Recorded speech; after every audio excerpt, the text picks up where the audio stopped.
1972년 출범한 유진기공산업주식회사는 현재까지 철도 차량 부품 및 산업용 컴프레서 사업을 선도해왔습니다. 창립 이래 40여 년간 철도 차량의 핵심 분야인 제동장치, 구동기어, 집전장치, 연결기 시스템을 꾸준히 개발해왔으며 현재는 최첨단 고속전철의 제동 시스템을 설계, 제작, 공급함으로써 세계적인 기술 노하우와 경쟁력을 갖춘 철도 전문 기업으로 성장하였습니다.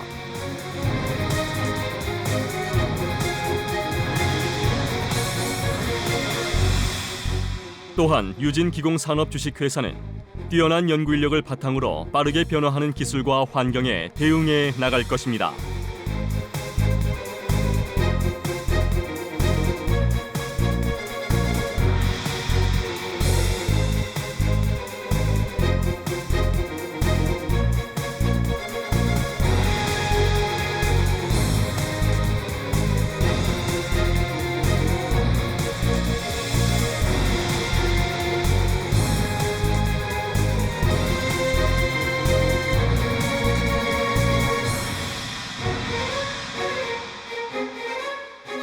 세계로 뻗어나가는 유진의 첨단 기술.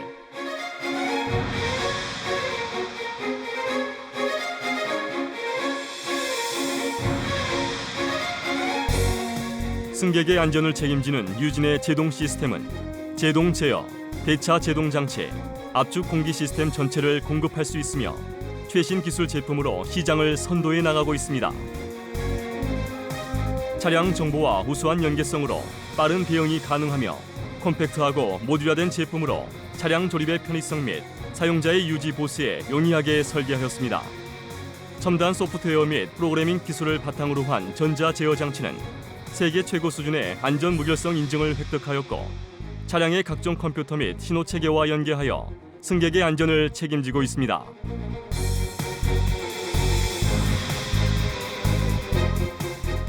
철도 차량을 정위치 정차시키는 대차 제동 장치는 다이나모 시험 및 극한 조건의 시험을 통하여 최상의 안정성을 확보하고 있습니다.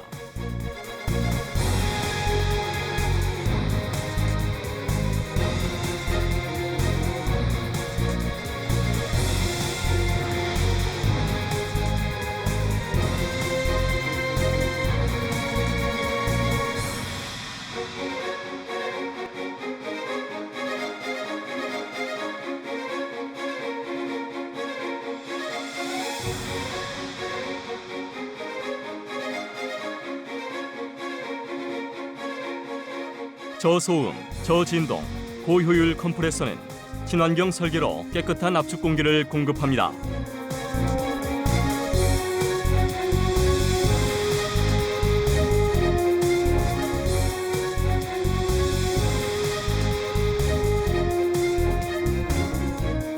구동 기어는 차량의 하중을 고려한 시험을 통해 강인한 내구성, 저소음, 우수한 동력 전달 성능을 자랑합니다.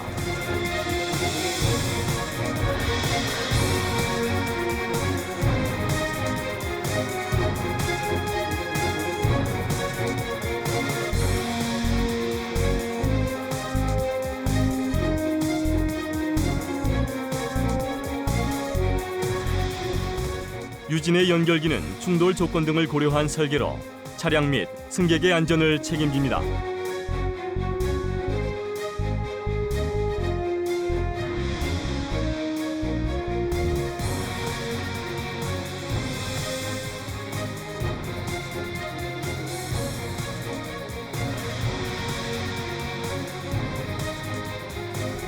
판토그래프는 자동 하강 장치 및 상승 제한 장치를 겸비하고 있으며 차량에 안정적인 전원을 공급합니다.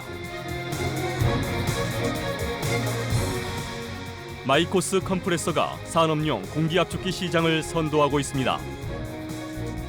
독자 개발한 고효율 에어엔드 프로파일은 고정밀 전용 그라인딩 머신에 의해 가공되어 품질이 균일하고 높은 효율과 정숙한 운전을 동시에 실현하고 있습니다.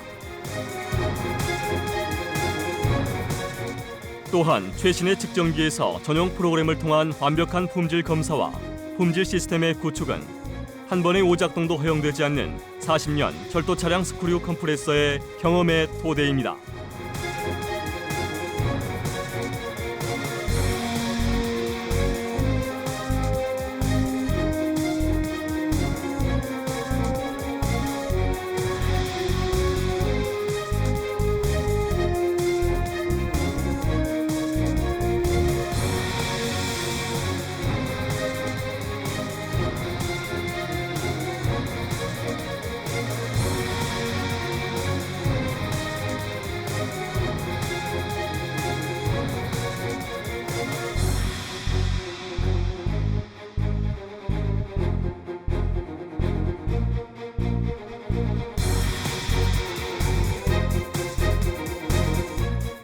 시시각각 변하는 고객의 다양한 요구를 만족하고 시대 변화에 미리 준비하여 에너지 절감, 친환경, 고정밀 기술의 집약인 오일프리 컴프레서까지 자체 설계 생산함으로써 모든 산업 분야에 마이코스 컴프레서가 함께합니다.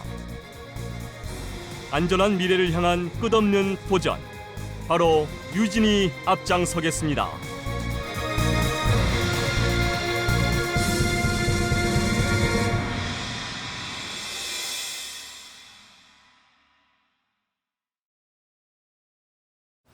예, 반갑습니다. 좀 지루한 시간이 좀 되시는 것 같은데, 근본에는 누구 지금까지 CDM 또는 디지털 쪽에서 이제 계속된 그래서 조금 테마를 달리해서 아마 타임이 몇 번 된 것 같습니다. 제가 이 자리에서 어떤 이야기를 할까 좀 고민을 했었는데, 근본에는 보이시는 게 지금 전기자동차죠. 그죠? 그래서 흔히 이제 우리가 지금 이제 하얀 수계 시대에서 리튬이 이제 등장하고부터는 그 에너지 저장 기술이 상당히 좀 발전하고, 최근에는 또 이제 전기차까지 또 앞으로는 어떻게 될 것인가. 이번 시간에 리튬에 대해서 좀 알아보고자 합니다. 네, 저는 소개받은 대로 지금 한국철도차량 엔지니어링의 검사단장으로 콘텐츠는 보시는 바와 같이 이런 순서로 진행을 해보도록 하겠습니다. 리튬이 등장하게 된 배경은 우리가 흔히 잘 아시겠지만 인류가 환경적인 측면에 직면하면서 또 에너지 그주성에 직면하면서 어떻게 하면은 좀 더 에너지를 효율적으로 또 대체 에너지를 어떻게 사용할 것인가 하는 많은 고민을 했습니다. 그래서 1970한 2년도쯤에 우리가 잘 알고 있는 미국의 그 유명한 에소, 엑슨모빌이라고 하죠. 그래서 우리 같은 과거에 일본 아주 큰 대형 정유회사인데 화학 수기만을 가지고 이제 이렇게 쭉 이렇게 상업을 하다가 대형 용수를 차려서 앞으로 인류가 어떻게 미래를 나아갈까 하는 쪽으로 대두하게 됩니다. 그래서 초전도체를 개발하기 위해서 상당히 노력한 그거에 리튬을 개발하게 됩니다, 사실. 그래서 오늘날까지 지금 이제 초기에는 여러분들이 지금 다 차고 있고 들고 있는 그 핸드폰이나 노트북 같은 것보다도 지금 리튬이 없다면은 지금까지 어떤 발전은 좀 어렵겠죠. 그래서 이제 과도한 그 화학석유 남용에 따른 이제 그 고급화 발전하고 대량 생산에 따른 어떤 화석연료의 많은 사용이 해가지고 결국 지구온난화, 그다음에 환경 파괴 이런 것들이 너무 지금 크게 지금 대두되고 있죠. 그래서 이제 어떻게 하면 이런 것들을 해소해 볼 것인가 하는 가운데서 우리가 잘 알고 있는 그 화석연료 사용 제한을 도쿄 정서, 그다음에 파리 기록이야 최근에도 뭐 많이 대두되고 있고, 우리가 2020년까지 이제 탄소 CO2 배출 저감 또 어떻게든 제로 탄소 이렇게 지금 고민을 하고, 저희 국가에서도 상당히 지금 약속을 하고 있고, 내년부터는 우리가 또 이제 탄소 배출 많이 하게 되면은 탄소의 배출에 대해서 돈을 사야 됩니다. 그만큼 어려운 여건이 가고 있죠. 그러다 보니까 이제 에너지를 어떻게 좀뭐 대체제가 필요할 것인가, 또 재생에너지가 두고 거기에 따라서 이제 우리가 실제로 에너지가 사용되는 효율이 굉장히 떨어지고 있습니다. 얼마나 효율적으로 쓸 것인가가 문제인데, 에너지는 우리가 이미 알고 있듯이 에너지 분배의 법칙에 의해서 지구가 안고 있는 굉장히 많은 에너지가 있지만 이걸 어떻게 발굴하고 쓰냐에 따라서 실제로 우리가 목적에 쓰는 에너지는 원래 만드는 양에 대해서는 굉장히 효율이 떨어지고 있습니다. 대표적으로 지금 전기 에너지가 정상적으로 썼을 때 약 한 21% 정도라고 합니다. 그러면 낮은 에너지가 우리가 과거에 이제 화덕에 불을 피워서 음식을 끓이고 할 때는 약 7% 정도밖에 안 됩니다, 에너지가. 그 나머지는 우리가 목적한 바로 가지 않고 다른 데로 다 쓰여버린다는 얘기예요. 그래서 어떻게 하면은 전기 에너지도 우리가 이제 시간 함수에 가 있기 때문에 우리가 야간에는 에너지를 많이 쓰지 않을 경우, 또 많이 쓰는 경우 이때마다 발전량을 조절하기가 상당히 쉽지가 않거든요. 그래서 우리가 발전된 걸 꾸준하게 하면서, 또 재생에너지 같은 경우에는 바람이라든가 태양이 실질적으로 뭐 해가 바싹 뜰 때도 있고 그렇지 않을 때도 있고, 밤에는 뜨지 않고 또 기후가 또 이제 불을 끼면 뜨지 않고 이런 것들 많이 생성될 때와 생성되지 않을 때를 골고루 분산해서 우리가 에너지 쓰려고 그러면은 에너지 저장 기술이 필요한 겁니다, 사실. 그러다 보니까 고효율의 이제 2차전지 쪽으로 우리가 이제 치중하게 되죠. 그래서 이제 리튬이 등장했고, 이게 90년도에 결국은 이제 그 일본의 어떤 정책을 통해서 좀 더 이제 양산화되면서 점점 이제 산업화되는 과정에 왔습니다. 지금 우리가 대표적으로 보면은, 흔히 이제 철도 차량 입장에 보면 많이 쓰고 있는 게 납산보다는 이제 니켈가 지금 많죠. 니켈 카드뮴 부품을 많이 쓰고 있는데, 자동차 같은 경우는 우리가 이제 기동용으로 지금까지 많이 썼던 게 보통 우리가 잘 알고 있는 12V 배터리라고 하고 있는 이런 이제 각형으로 된 내용들이고, 그 다음에 이제 그 리튬이 등장하면서 실질적으로 리튬은 셀당 한 3.7에서 3.8 노말, 그리고 이제 신품에서는 한 4.2V까지 올라갑니다. 이런 것들이 이제 비교해서 좀 더 고효율적이죠. 리튬은 우리가 이미 잘 알고 있겠지만은 이 화학 전기 쪽에서도 실질적으로 지금 이런 어떤 행성하고 작동하는 원리가 되겠습니다. 대표적인 게 아마 이제 지금 책에 나와 있는 양극의 청산물인데 실질적으로 이제 충전과 방전을 가역적으로 인터그레이션 할 수 있는 어떤 조건, 산화와 환원이 계속 정적 반복할 수 있는 이런 조건들이 가능해야만이 2차 전지가 이루어지는 거죠. 그래서 방전, 충전, 방전을 계속 연속할 수 있는 조건. 이걸 보고 우리가 이제 2차 전지라고 그러는데 1차 전지는 한 번 저장됐던 화학 에너지를 소모하면 끝입니다. 그래서 2차 전지는 그와 달리 충전과 방전을 보시는 그림의 어떤 내용처럼 계속해서 이렇게 반복할 수 있는 내용을 봤을 때 크게 이렇게 구성되고 있습니다. 양극과 음극이 있고 그 가운데 격림막이 있고 또 전해액이 있어가지고 이온만 전달할 수 있는, 그리고 이제 전자는 전달하지 못하다 보니까 전자는 반대로 보안 쪽으로 그리게 되겠죠. 크게 이제 리튬 배터리 구성 요소는 처음에 양극재가 나옵니다. 이 양극재는 에너지 원으로서 리튬의 소스 역할을 하는데 결국은 리튬 배터리의 용량과 또 전압 레벨에 대한 어떤 결정 요소가 됩니다.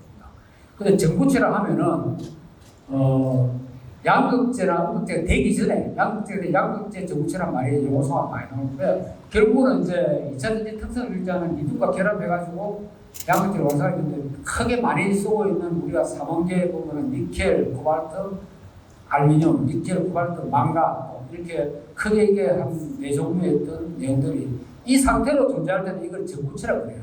이게 이제 양극재로 이제 제작이 되고 나면은 그건 이제 양극재가 되는 거고. 그 다음에 이제 음극재가 나오는데 이 음극재는 리튬에 저장된 질소를 잘 흐르게 하는 어떤 그런 역할을 하는데 결국 우리가 충방되는 속도 또 수명의 결정 요소가 음극재가 됩니다. 그리고 실제로 음극재는 그 배터리의 무게를 한 큰 부분을 차지하는 약 절반 정도 차지하고 있죠. 그래서 요즘은 또 이제 최고 고도로 기술이 발달하면 무음극재까지 가는데 그런 데면은 배터리가 굉장히 가볍고 큐빅이 이제 작으면서 큰 용량을 낼 수 있는 그런 쪽으로 이제 발전이 될 겁니다. 그리고 이제 이 전해질이라는 게 있는데 이온 전도도 아주 좋은 물질로서 대부분 과거에는 이게 이제 결론적으로 액상이었는데 지금은 이제 점점 이제 고체 방향으로 가고 있고 일부 고체 이제 리튬이 지금 우리가 사용하고 있는 단계를 볼 수 있습니다. 근데 이제 이게는 이제 실질적으로 리튬 이온은 이렇게 전달을 하지만 그 전자는 통과하지 못하게 하는 차단해주는 그런 어떤 역할을 하고 있는 겁니다. 근데 분리막이라는 조건에서 리튬 이온만 통과시켜서 양극 사이에 왔다 갔다 하는 그 물리적으로 그 양극을 분리하는 내용이 갖고 있는 게 분리막. 크게 이 네 가지가 무슨 요소가 되겠습니다. 작동 원리는 앞에 설명한 대로 쉽게 좀 표현을 해서 그림과 같이 지금 현재 좌측 그림을 봤을 때는 이제 충전하는 쪽이고 충전할 때는 이제 양극에 있던 어떤 리튬이 음극 쪽으로 이동하는 쪽이고 방전할 때는 음극에 저장됐던 리튬이 양극 쪽으로 다시 돌아오는 이게 계속 가역적으로 반복하는 상태에서 충전과 방전으로 작용한다고 할 수가 있습니다. 배터리의 이제 전극 소재의 발달이 결국은 리튬 배터리의 어떤 그 효율적인 발전을 가는데 1921년대로부터 1920년대까지 21년부터 2021년까지 봤을 때 발전상을 볼 것 같으면은 요건 그 유명한 2019년도 노벨 학상을 받은 스탠리 워팅 박사가 나름대로 정리했던 걸 제가 좀 그림으로 도식화하면서 좀 정리를 했습니다. 그래서 처음에는 리튬을 그대로 사용했다가 이게 여러 가지 부작용에서 쉽지 않다, 양산화가 어려우니까 결국은 거기다가 첨가제를 해서 우리가 말하는 양극 이제 할물질을 만드는 겁니다. 그런 과정이 있었고, 그래서 그게 이제 탄소로 쓰이고 결국 나중에는 뭐 주석도로 싣고 가서 나중에 다시 리튬으로 돌아오는 과정이 이제 발전하게 된 상태고, 이게 이제 자측의 이제 양극 쪽이라고 보면 되는데, 우측에 이제 주로 자측에는 음극이고 우측에 있는 쪽을 찾으면 양극이 되겠는데, 처음에 이제 활용화됐던 게 이제 이용화 티타늄입니다. 티타늄을 쪽으로 사용되었다가 그 다음에 이제 우리가 흔히 잘 아는 이제 코발트 산화물, 그 다음에 이제 니켈, 망간, 코발트 3분계로 들어오면서 또 이제 니켈, 코발트, 알루미늄. 최근에 지금 많이 사용되고 있는 리튬 인산철, 그 다음에 리튬 망간 인산철, 그리고 이제 좀 더 개발이 좀 더 필요하고 이제 가정이 좀 더 기술이 더 전파돼야 되는 리튬 바다등 이런 쪽으로 계속 발전하게 된 산지라고 보면 됩니다. 이게 이제 양극 핵물질의 이제 쭉 발전 단계를 볼 수 있는데, 이제 리튬 망간 인산철로 가게 되면은 이게 이제 전압이 셀 단계 전압이 좀 전압이 커집니다. 커지는데 아직까지 뭐 지금 현재 많이 쓰려고 하는 게 리튬 인산철 4번 계통이 지금 국내에서도 그렇고 중국에서도 그렇고 대부분 지금 이쪽으로 추진해서 많이 개발하고 또 양산을 하고 있는 요건 양극 할물질의 정도의 구조를 특징인데 사진은 좀 희미하게 잘 구조가 보기 어렵겠지만 대표적으로 이제 쓰임이 어떠느냐 하는 정도. 그 다음에 각 물질로부터 이제 전압이 이제 전지에 대해서 셀 전압, 작동 전압이 어디까지 가느냐. 대부분 지금 보면은 한 3.7, 처음에는 한 4.1 가다가 나중에는 한 3, 4 떨어지면 이제 괜찮게 되는 거죠. 그 정도로 이제 발전이 되는데. 대표적으로 보면은 이제 여기 이제 리튬 망간 요 이제 구조가 청산 구조가 좀 차이 나서 청산 구조로 구독하는 게 스피럴 구조로 바뀌면서 전압 단계가 작동 전압이 좀 높아지는 이 쉘 전압이 높게 나오면 높게 나올수록 효율적이죠. 우리가 어찌 보면 이런 것들이 과거에 우리가 니카 같은 경우에는 1.2V밖에 안 되는데 실제로 리튬 보면서 보통 3.7 이상 가니까 상당히 효율적입니다. 상대적으로 이제 리튬 인산철 같은 거는 이제 작동 전압이 조금 낮은데도 불구하고 이제 양산 가능성이라든지 여러 가지 조건을 봤을 때 또 이제 리튬이 저장되는 음극에서 양극으로 왔다 갔다 하는 구조가 볼 때 지금까지 대부분 청산 구조였는데 리튬 인산철 같은 경우는 올리빈 구조라고 해서 좀 더 안정적으로 정말하면 충전 상태와 반대 상태에서 연을 잡고 있는 특성이 좋다는 겁니다. 그런 측면에서 또 이제 안정성이 굉장히 높고 그 다음에 중대에 사용할 수 있다. 이런 종합적인 상황을 봤을 때 지금 현 시대에 가장 많이 사용되고 있는 어떤 요소라고 볼 수 있겠죠.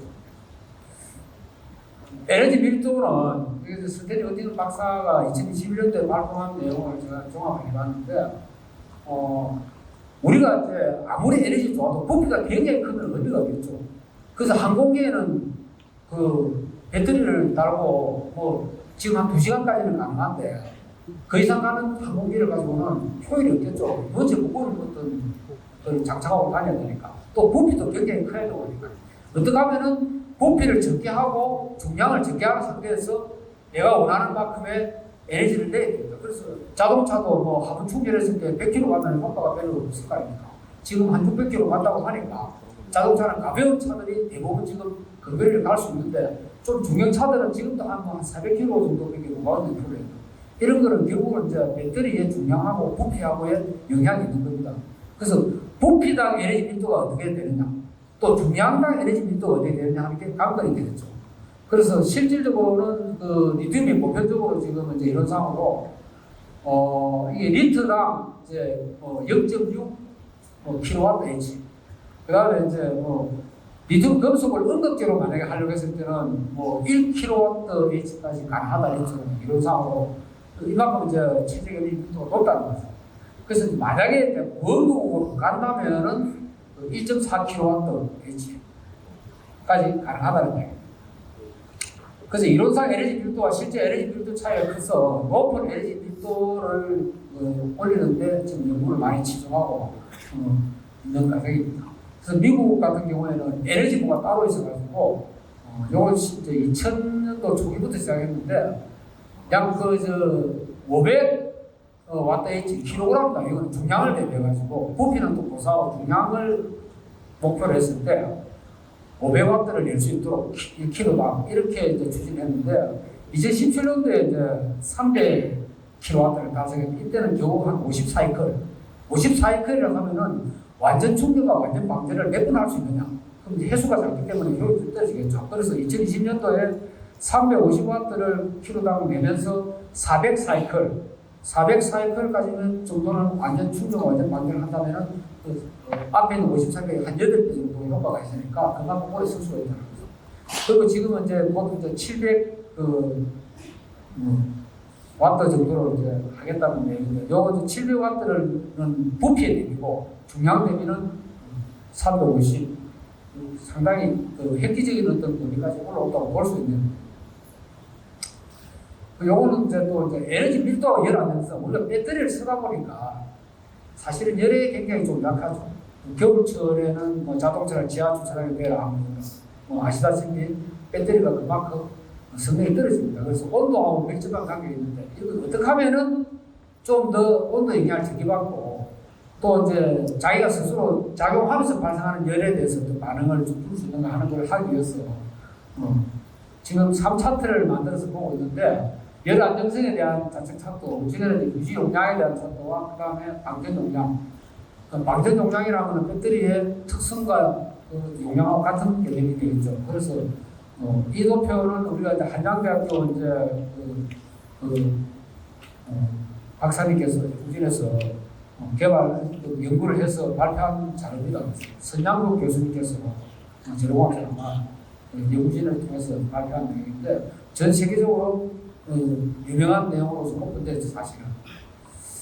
그래서 이제 이게 이제 리튬 배터리의 열 안정성과 에너지 밀도 상관관계가 결론적으로 우리가 추구하는 거는 선호하는 사상은 여기에 가야 되는데 지금은 이제 니켈과 그다음 니켈과 코발트, 망간을 어떤 비율로 했을 때 점점 더 좋아지느냐. 그러니까 단순하게 열 안정성을 통제하기 위해서는 방전 용량이 좀 적더라도 유족이 되겠죠. 그런 반대로 또 이제 방전 용량을 좀 키우려고 그러니까 열 안정성이 떨어지더라고요. 그래서 이 두 개를 다 만족하고 유지 용량을 키우기 위해서 여기 가야 되는데 선호하는 쪽에서 내가 이쪽에 걸 쓸 것이냐 이쪽에 쓸 것이냐 하는 걸 이제 알게 됩니다. 그래서 그 비율들로 해가지고 수능한 연구를 한 결과를 나타내는 겁니다. 에너지 밀도가 높으면 상대적으로 열 안정성은 낮다. 이게 이제 공식화 되어 있는데 이걸 뛰어넘기 위해서 이제 계속 이제 우리가 노력할 필요가 있다는 거죠. 그 다음에 이제 에너지의 잔존 수명, 배터리 에너지인데 실제로 이제 우리가 흔히 많이 알고 있는 내용들을 SOC, SOB, SOH 이런 내용들. 지금 여러분들이 갖고 있는 핸드폰의 맨 위쪽 상단에 보면은 몇 프로 지금 내 핸드폰이 지금 아침에 충전했을 때 100%다. 지금 현재 80%다. 야, 배터리 충전할 때가 아니라 30%다. 예를 들면 그 안에 도표되고 있는 내용들은 전부 다 SOC가 되겠습니다. 말 그대로 이제 현재 상태의 충전 용량입니다. 그리고 이제 SOB는 별도로 관리하는 우리가 이제 밸런싱. 우리가 지금 갖고 있는 핸드폰에는 가리셀이 들어있지만 안 그러면은 용량이 크면 두세 개 쓰지만 만약에 100V 우리가 차량 제어를 하기 위해서 우리 철도차량 입장에서 100V 제어를 쓰기 위해서 100V를 만들려고 하면은 3.7V를 나눠주면 개수가 나오겠죠. 그죠? 이 개수만큼 셀이 있는 겁니다. 이 셀을 이제 직분율로 조합해서 우리가 용량을 만들어내는데 근데 이게 셀마다의 특성이 다 똑같지는 않습니다.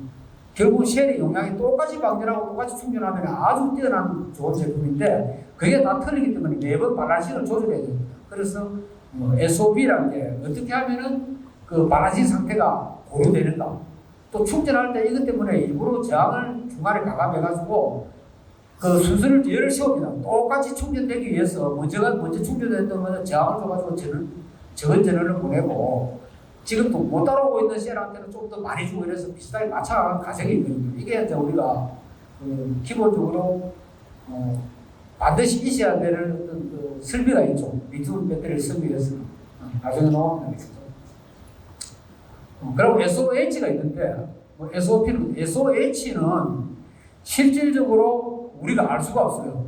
제가 지금 핸드폰을 지금 구입한 지 한 3년, 4년 됐는데, 이게 이제 처음에 한번 그 SOC를 100으로 충전하면은 통상 쓰는 조건은 틀리겠지만 한 이틀 갑니다. 3일. 그런데 한 1년 지나고 나니까 똑같이 충전했는데 하루 쓰니까 또 배터리 떨어지네. 지금은 어떻습니까? 충전기를 들고 다녀, 보조 배터리를 들고 다녀야 되네.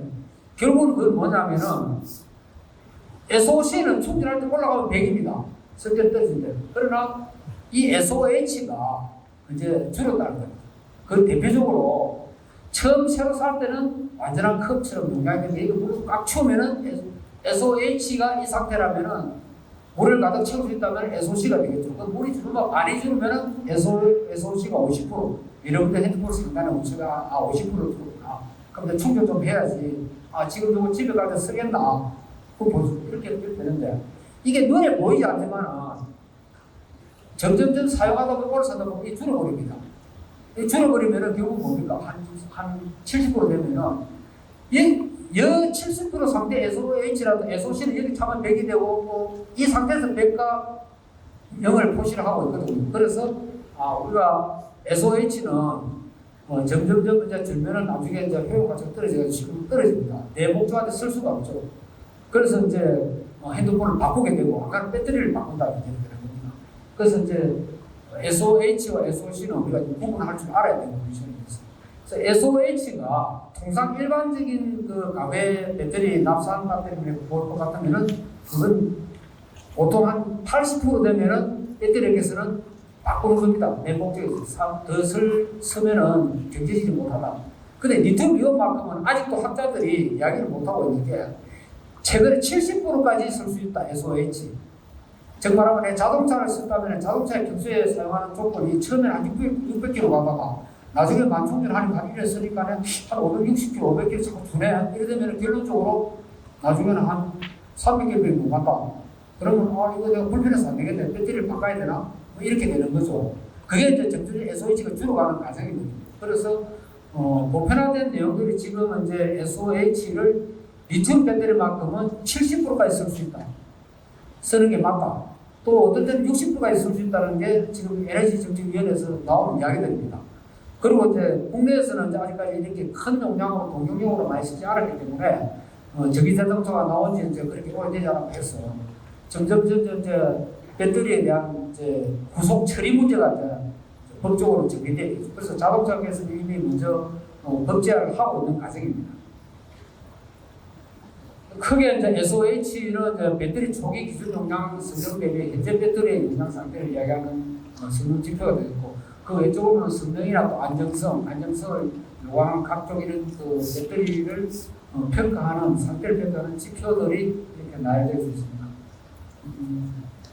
그건 제가 자료는 없는 것 같은데, 제가 그 사이에 국내에 이제 실제로 이제 철도 차량 쪽이니까 철도 차량에 사용하고 있는 이제 적용 현황을 좀 보려고 이제 정리를 해봤습니다. 그래서 여기는 리튬보다 전체 배터리 가치였는데, 초등이 그 납산 우리 이제 배터리를 많이 써왔습니다. 이게 사실은 1979년도는 미국 같은 경우는 미 연방 철도에서 디젤 차량에다가 하이브리드를 설치하면서 납산으로 선택한 적이 있습니다. 그때까지만 해도 납산 전지가 좀 더 전진해서 지금 리튬이 이제 이렇게 완전히 포괄화되기 전까지는 우수했던 걸 가져갔어요. 그리고 대표적으로 지금 우리가 쓰고 있는 게 이제 한 7년 이전을 볼 것 같으면은 지금으로부터 7, 8년 볼 것 같으면 대부분 이제 그 디젤 카드뮴을 가지고 사용했는데 우리는 사실은 동용용보다는 기동용 자동차나 아마 철도 차량도 기동용으로만 써왔지 아직 동용을 쓰지를 못했습니다. 그리고 이제 리튬 폴리머가 나오면서 이때부터 철도 차량에서도 기동용 배터리를 점점 이제 바꿔가기 시작하는 과정입니다. 특성을 볼 것 같으면은 몇 가지 특성을 볼 것 같으면은 우선은 이제 그 셀당 중량을 볼 것 같으면 납상 같은 거는 굉장히 무겁죠. 막 그래서 주로 이제 우리가 이제 자동차에서도 12V 배터리를 해가지고 많이 썼던 내용인데 셀당 전압도 어찌 보면은 2V, 또 니카 같은 경우에는 이제 셀당 중량은 가볍지만 1.2V, 그 다음에 리튬 폴리머가 나오면 리튬 이제 배터리가 나오면서 약 한 3.7 정도. 그리고 이제 이게 지금 여기 리튬 폴리머라고 나오죠. 우리가 통상 철도 차량에는 무조건 리튬 폴리머라고 이렇게 명을 하는데 일종의 이제 리튬 그 전해질이 고용화가 되기 때문에 고체 배터리라고 볼 수 있습니다. 그 전에는 쓸 수가 없었던 게 우리가 좀 불안정했죠. 하자도 많이 나고. 근데 리튬 배터리가 이제 우리가 잘 알다시피 삼성이 이제 S7을 내고난 뒤에 4개월 만에 접종. 이게 이제 중국을 통해서 배터리를 개발해 오는 과정에서 아마 그 약간의 액상 전해질이 있던 것 같아요. 그래서 충격만 하게 되면 이 불이 나고 화재가 많이 나는 바람에 S7은 꽃도 피어보기 전에 그냥 소멸되어버렸습니다. 그래서 바로 S7을 접어버리고 다음 단계 넘어갔죠. 그리고 우리가 또 이제 그 대표적으로 이제 우리가 잘 알고 있는 항공기 사고, 보잉 737에서 화재 사고로 인해가지고 큰 대형 사고가 있었죠. 이러다 보니까 항공기에서는 지금 여러분들이 왜 그 비행기를 타고 나갈 때 화물칸에다가 배터리를 못 싣게 하느냐. 근데 이부터는 배터리는 무조건 길에 직접 들고 가든지 보여주든지 이렇게 하는 겁니다. 그래서 화물칸에서 잘못 실나왔던 게 화재가 나니까 큰 대형 사고가 나니까. 이렇게 이제 가로 공항에 가보시면 그렇죠. 아니 저 뭣도 모르고 배터리를 가방에 집어였다. 그 가방 화물칸에 들어간 가방은 다시 해소가 빼려야 됩니다. 근데 그런 가정에 있다 보니까 이 전해질은 리튬 이온했던 전달 속도는 좋은데 근데 이게 아무래도 안 되겠다 해서 점점점 이거는 이제 전해질 자체를 고형화된 고체 전해질로 갑니다. 그게 1차적으로 리튬 폴리머입니다. 그 다음 앞으로 발전하는 것들은 무언가까지 가는 쪽으로 가는 게 있죠. 그래서 우리가 흔히 철도 차량에서는 리튬 배터리를 켜야 됩니다. 리튬 이온 배터리는 다 똑같은 이온 배터리인데 그 중에서 전해질이 고체로 가면은 그게 리튬 고체 배터리라고 정할 수 있고 폴리머도 고체 배터리의 한 종류라고 볼 수 있습니다. 그런데 철도 차량은 지금은 거의 이제 리튬을 다 쓰고 있는데 과거에 이제 경계점을 제가 살펴보려고 한 조사를 좀 해보니까 우리가 계적 산천을 만들 때 동경차 객차 전부 다 니켈을 썼었어요. 이게 연도가 2010년도. 그 다음에 문광선 나올 때부터 이제 그 동경차에는 리튬 폴리머를 썼고, 그 다음에 객차는 니켈을 사용했습니다. 물론 용량이 좀 차이가 있죠. 그 다음에 이제 최근에 포레일 이제 완성체 나갔던 전동차 448칸 부산부터 쭉 봤을 때 대부분 전부 다 리튬 폴리머를 다 씁니다. 근데 이제 호환성이나 이런 걸 따라가지고 아직까지 일부 이제 신분당선하고 서울고선은 니켈을 아마 운영체에 운영했던 분들이 그대로 주문한 대로 가고 있어요. 그 외적으로는 전부 다 리튬 폴리머를 가고 있는데 단지 경우에 따라서 우리가 이제 용량적인 측면에서 납산 주지에 선 경우가 있고 인천 여성 같은 경우에는 과거에 써왔던 게 처음 나가던 니켈이다 보니까 호환성을 해서 니켈을 그 외적으로는 전부 리튬 폴리머를 지금 쓰고 있습니다. 다음 이건 동용량이 아니고 보조 전원의 일환으로 우리가 저전원 라인에 사용하는 어떤 용량이니까 아직까지는 전압 레벨이나 기본적으로 셀 용량도 한 보통 100AH 정도로 국한되어 있는 상태입니다. 그래서 리튬 이온 배터리가 전고체 배터리라는 용어가 많이 나오는데 전고체 배터리는 이제 분리막이 필요 없습니다. 우리가 분리막이 양극각으로 분리막이 필요 없고 또 전해질이 이제 고형화를 하다 보니까 결국은 이제 여러 가지 이제 장점이 나타나죠. 그래서 크게 이제 변경을 있는 게 사문계에서 분리막이 필요 없고 전해질이 액체에서 고체로 바뀝니다. 그래서 화합물, 산화물 보분자의 특성들이 이제 배터리 이제 전체를 봤을 때 구조적인 내용은 앞으로 똑같은 게 분리막이 없다는 내용이고 구조를 비교했을 때고 장점으로 봤을 때는 이제 에너지 밀도가 굉장히 좀 향상될 수 있고 높은 안정성. 이 부위가 이제 우리가 주된 안정성이 되겠죠. 그동안에 하재비 폭발 위험성이 있었다. 그 다음에 충전 시간이 좀 단축되고 그런 장점이 있었습니다. 그리고 이제 단점으로 볼 것 같으면은 아무래도 액체보다는 고체 전해질이 좀 더 리튬이 좀 움직이는 게 좀 활발합니다. 즉 말하면은 물속에 들어가도 저항이 있고 고체에서는 더 저항이 크겠죠. 그리고 단점은 중요한 것은 이게 덴드라이트 현상이 되겠는데 리튬 덴드라이트라는 용어가 있습니다. 이거는 이제 저고체 배터리 아직 숙제로 남아 있는데 완전히 이제 문제가 없는 게 아니고 이렇게 이제 충전 전에는 문제가 없다가 충전을 계속 충만기를 반복하는 가운데 이런 이제 고체 전해질 사이에 뭐가 생기냐면 이런 이제 덴드라이트라는 어떤 물질이 생겨서 계속 쌓이게 됩니다. 이게 수지상으로 발달해가지고 만약에 음유가 양극을 떨궈버리면 이것도 역시 폭발을 할 수 있거든요. 그래서 지금 이제 연구하는 과정들이 어떻게 하면은 덴드라이트를 줄이거나 없앨 수 있는가 하는 쪽으로 이제 연구하는 게 주목적이 되겠습니다. 아까 말했던 고체 전해질에 이제 크게 세 가지 화학 문제가 고분자계 산화물을 같으면 어떤 특성을 내가 선택할 것이냐, 연구자들이 설계자들이 어느 쪽을 더 연구하게 할 것이냐 하는 것을 이제 하기 위해서 도표를 볼 것 같으면은 화학물계는 요 주도가 굉장히 좀 높은 장점이고 고분자는 생산이 좀 용이하다.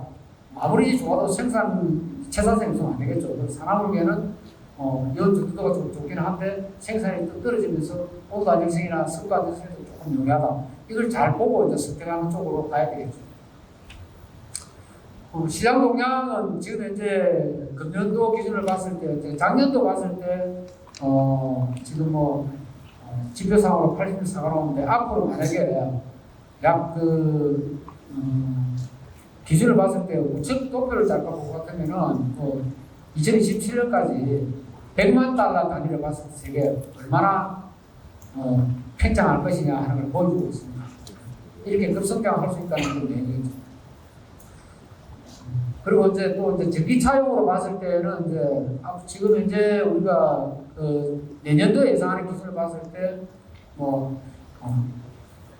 1200기가와트가 가는데 지금 현재 2030년 되면은 우리가 자동차 이제 내연기관 자체를 만들지 않은 회사들이 많아지고 하다 보니 결론적으로 약 한 3000기가 정도의 영향으로 리튬이온 배터리의 그 중에서도 저고체 배터리가 이제 되겠죠. 저고체 배터리는 실질적으로 한 131기가 정도 되는데 일반적인 전체를 봤을 때는 이 정도에 좀 많이 간다는 겁니다. 리튬 배터리가 꼭 필요한 이유라고 한다면은 잘 아시겠지만은 결론적으로 리튬은 우리가 원석유 3호로서 수소담으로 비금속 금속 원소 중에서 하나가 되겠죠. 그래서 원자 당량이 이렇게 되면서 실질적으로 가볍고 수소담으로 이제 거의 가볍다는 쪽으로 볼 수 있습니다. 금속이라는. 그 다음에 반응성이 아주 좋고 전기 전도가 좋고 또 이런 특징 때문에 최저가는 올랐는데 물론 이것보다 더 새로운 물질이 더 좋은 특성 가진 물질이 있다면 역시 또 이제 그렇게 발전할 수 있겠죠. 현재로서는. 그 리튬은 어떻게 생산되느냐 보면 크게 우리가 두 가지로 생산되는데 흙 속에서 바위 속에서 캐는 게 있고 그 다음에 여보 쪽에서 빼내는 게 있는데 우리가 잘 아시죠? 볼리비아 같은 데서 보면 이렇게 바로 이제 염수로 된 호수에서 바로 채집하는 그런 그래서 세계 리튬의 한 87% 정도가 염수용으로 매장되어 있고 주로 이제 남미 지역으로 중국이나 호주 이런 데서도 경화명 바위에서 채우라는 어떤 그런 리튬 강산도 많이 발견되고 있죠. 크게 이제 우리가 이제 경화명에서는 염수에서는 경화명에서는 수소나 리튬 바로 태어나고 그다음에 염수에서는 탄산리튬인데 탄산리튬을 우리가 이제 많이 만약에 리튬 인산염 배터리를 만들려면 탄산리튬을 많이 써야 되기 때문에 결국은 경화명에서 캐더라도 수소나와 시키는 과정이 필요하다는 겁니다. 이렇게 이제 원자 당량 기호가 되겠고요. 그 다음에 이제 제조상의 차이를 볼 것 같으면은 아까 말씀드린 대로 강석에서 뽑으면은 항상 리튬이 돼서 그다음 탄산 리튬을 해서 나오는 거고 그 다음에 수산화 리튬 첨가하면서는 수산화 리튬이 되는 거고 크게 우리가 목적에 따라서 두 가지 탄산 리튬이랑 수소랑 리튬이랑 이걸로 나중에 산화물을 만들어서 사용하게 되는 그런 과정입니다. 적용상의 차이가 좀 있는데 이게 이제 수소나 리튬 같은 경우는 니켈 함량이 좀 높은 산물이에요. 그 다음에 탄산 리튬 같은 경우는 아까 말했던 것 지금 많이 쓰고 있는 이제 리튬 이산염 쪽에 소량의 니켈 이건 결국 이제 니켈 양이 또 이제 제한되어 있습니다. 전 세계적으로 니켈 함량이 그렇게 니켈 생산량이 한 220만 톤 정도 제한되어 있고 또 그렇게 많지 않으니까 그래서 어떻게 하면은 그 원소들이 많은 쪽으로 이용할 수 있는가를 연구하는 게 이제 급선무가 되겠죠. 설계상의 차이는 이제 온도 특성에서 아무래도 좀 수산화 리튬 같은 경우에 탄산 리튬의 농도가 더 높기 때문에 수산화 리튬 부담 높기 때문에 이걸 뭘 설계를 해야 되는 그런 추가적인 비용이 좀 발생하겠죠. 크게 우리가 리튬 이온의 자원은 매장량하고 또 부존량하고 생산량을 따지는데 아무리 매장량이 많아도 현재 기술적으로 안 맞거나 차선이 없으면 의미가 없겠죠. 그래서 크게 따지고 있는 게 이제 이렇게 매장량, 부존량, 생산량을 따지고 있는 도표를 봤는데 2020년부터 우리가 부존량은 뭐 5천만 톤 정도 되는데 세계적으로 또 이제 매장량으로 봤을 때는 한 1억 3,800만 톤. 근데 실제 생산할 수 있는 거는 겨우 한 69만 톤에 해당된다. 그게 이제 2021년도 도표를 봤더니 리튬 생산을 하고 있는 나라를 봤을 때 이런 정도의 지금 대량으로 나타나고 있습니다.